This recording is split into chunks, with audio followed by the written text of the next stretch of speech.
आसंता 31 रे परदा को आसुची परेश रावल को फिल्म द ताज स्टोरी हेले रिलीज पूर्वरु अडुआ रे फिल्म रो कहानी को नहीं प्रश्न उठिची। फिल्म उपरे रोक लगेबा को करा जाउची दाबी जहाकि दिल्ली हाईकोर्ट रे एबे आवेदन दाखल होईची। वर्तमान एही आवेदन उपरे दिल्ली हाईकोर्ट जरूरी सुनानी करबा को मना कर दैछंती। आवेदन रे फिल्म रो मुक्तिलाभ उपरे रोक लगेबा को एवं फिल्म रो सर्टिफिकेशन नहीं आपत्ति करा जायतला। एही मामला रे परेश रावल को हाईकोर्ट रो आश्वस्ति मिली। बुधवार दिन दिल्ली हाईकोर्ट आवेदन उपरे त्वरित सुनानी करबा को मना कर दैथिले। यह युक्तियुक्त नुहे बोली कहिथिले से।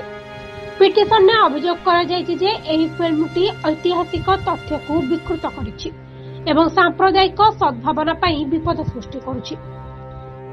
वकील शकील आवास द्वारा दाखल करा जायथिबा पिटिशन ने कुहा जायछि जे अक्टोबर 31 तारिख रे सारा देश रे मुक्तिलाभ करबाकु थिबा एही फिल्मटी मनगढ़ा तथ्य उपरे आधारित एवं भारतर विभिन्न संप्रदाय मध्य सांप्रदायिक अशांति सृष्टि करबा पई उद्दिष्ट।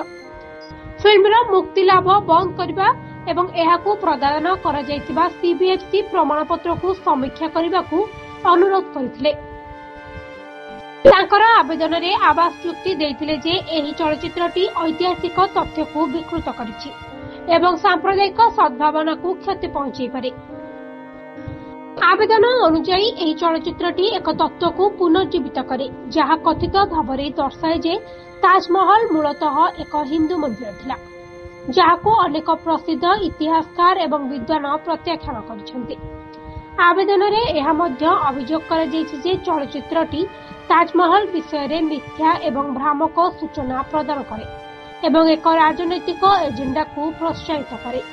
आवेदनकारी चेतावनी दैछन्ति जे चलचित्र रे एपरि चित्रणर दूरगामी परिणाम होई पारे जेउथिरे सांप्रदायिक अशांति सृष्टि करिवार आशंका एवं यूनेस्को विश्व ऐतिह्य स्थल ताजमहल रो प्रतिष्ठाता को क्षति पहुंचाइबार आशंका रहिछि। आवेदनकारी अनुरोध करथिले जे सीबीएफसी चलचित्रटीर पुनः परीक्षा करंतु एहा अस्वीकार जोड़ी दियंतु एवं आपत्तिजनक विवेचित किछि सीन को हटांतु। द ताज स्टोरी विषय रे कहबाकू गले एही फिल्मटी अक्टोबर 31 तारिख रे मुक्तिलाभ करिबो। तुषार अमरीश गोयल को लिखित एवं निर्देशित एही फिल्मटी सुरेश झा द्वारा प्रयोजित। परेश रावल को व्यतीत एथिरे जाकिर हुसैन, अमृता खानविलकर, नमिता दास एवं स्नेहा वाघ अभिनय करिसेंती।